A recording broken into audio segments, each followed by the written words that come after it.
Bonjour et bienvenue sur Choisir de s'épanouir. On se retrouve aujourd'hui pour la première vidéo du mois thématique du mois de septembre et j'ai choisi les croyances. Je fais du suspense alors qu'il n'y en a pas du tout puisque tu as vu le titre de la vidéo. Si tu ne me connais pas encore, je m'appelle Sophie, je suis coach de vie. Sur cette chaîne YouTube, je partage des connaissances, des réflexions et des astuces concrètes pour s'aimer davantage ainsi que pour vivre une vie plus sereine et plus épanouie. N'hésite pas à t'abonner si mon contenu t'intéresse. On va tout de suite rentrer dans le vif du sujet et aller voir ces 8 points qui vont te permettre de mieux comprendre les croyances et surtout leur impact sur ta vie. Et l'impact est vraiment assez énorme. On va commencer tout de suite avec le premier point qui est une définition. Les croyances, tes croyances, ce sont toutes les idées que tu penses vraies, toutes les idées auxquelles tu accordes du crédit, auxquelles tu crois. Le deuxième point, c'est nous avons des croyances sur absolument tout. J'ai des croyances sur moi, j'ai des croyances sur la famille en général, j'ai des croyances sur ma famille, j'ai des croyances sur le travail, j'ai des croyances sur l'argent, la santé, l'alimentation, la politique, la religion, l'environnement. Je pourrais continuer longtemps. On peut prendre un exemple, la vie. On a tous des croyances sur la vie. Peut-être que tu penses que la vie c'est un combat, qui est une croyance qui est quand même assez répandue, que la vie c'est injuste, que la vie c'est dur, que la vie c'est une école, que ça permet d'apprendre, que la vie c'est magique. Peut-être que ta croyance à toi c'est un mix de tout ça. Peut-être que tu as déjà dit plusieurs de ces phrases, peut-être sans vraiment y croire, ou peut-être que tu y croyais avant mais qu'aujourd'hui ça a évolué. Mais aujourd'hui, qui est-ce que tu crois? Troisième point, notre système de croyance constitue un filtre à travers lequel nous percevons la réalité. Un peu comme des lunettes. Finalement, je peux regarder ailleurs, je peux regarder en haut, mais je vais toujours voir ce filtre-là puisque mes lunettes sont sur mon nez, donc fatalement, elles sont accrochées. Vraiment, les croyances sont un filtre qui vont influencer ta perception des choses, des événements. Par exemple, je pourrais me dire, tiens, cette personne, elle tient pas du tout à moi.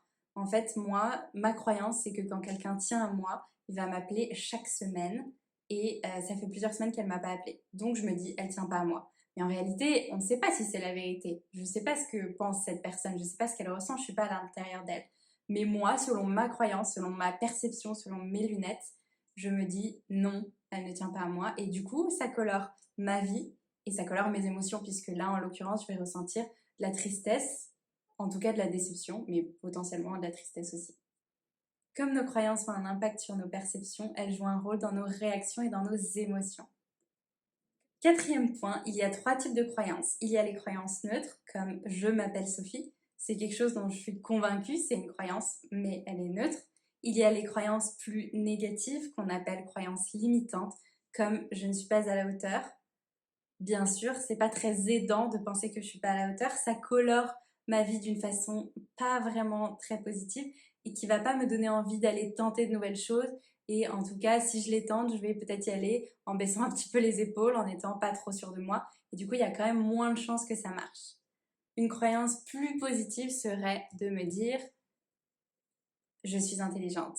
Et là, tout de suite, on est dans une croyance ressource. Je vois le monde de façon différente, avec une autre couleur, mais surtout, ça élargit mon champ des possibles. Je me dis maintenant que je peux peut-être tenter de nouvelles choses, que j'ai les capacités. Je vais peut-être du coup dire oui à des nouvelles propositions, à des choses qui sortent de ma zone de confort, parce que je me dis que je suis intelligente et que je peux y arriver. Cinquième point, nos croyances conditionnent nos expériences et donc notre réalité. J'ai des croyances sur moi, j'ai des croyances sur mes capacités sportives et sûrement aussi sur mes capacités de lancer, de précision. Aujourd'hui, je vais peut-être essayer de la pétanque en ayant en tête mes images du bowling. Je me souviens que le bowling, j'avais pas trop réussi. Donc peut-être que je vais avoir des pensées pas très positives à ce niveau-là, des émotions désagréables qui vont avoir un impact sur mon comportement actuel concernant la pétanque. Peut-être que je vais un peu trembler ou que juste je vais pas être super concentrée parce que j'ai toutes ces pensées, ces idées désagréables concernant le bowling dans la tête et que je me dis que j'étais quand même assez nulle au bowling, qu'il y a peu de chances que j'y arrive à la pétanque. Ces croyances et donc ces pensées, ces émotions, ces comportements vont impacter mon expérience et ma réalité puisque je vais peut-être pas y arriver à jouer à la pétanque.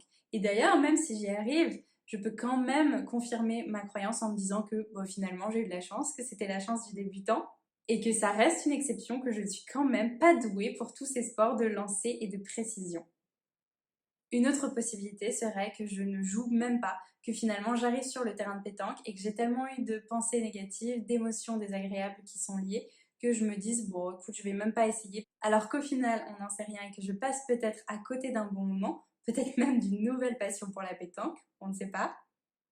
En tout cas, ça montre bien que ce que je suis, ce que je fais, mes réussites, mes actions, mes inactions, tout est le résultat de mes croyances et que malheureusement, quand on a des croyances limitantes assez fortes, notamment dans certains domaines, elles nous empêchent d'aller vers nos envies, d'aller vers nos rêves. C'est vraiment comme une toile noire qui est entre nous et ses envies, entre nous et ses rêves, entre nous et la réalité parfois, parce que finalement, on ne va pas aller voir dans la réalité ce qui se passe, on ne va pas aller tenter et donc inévitablement, on n'atteint pas ces rêves-là.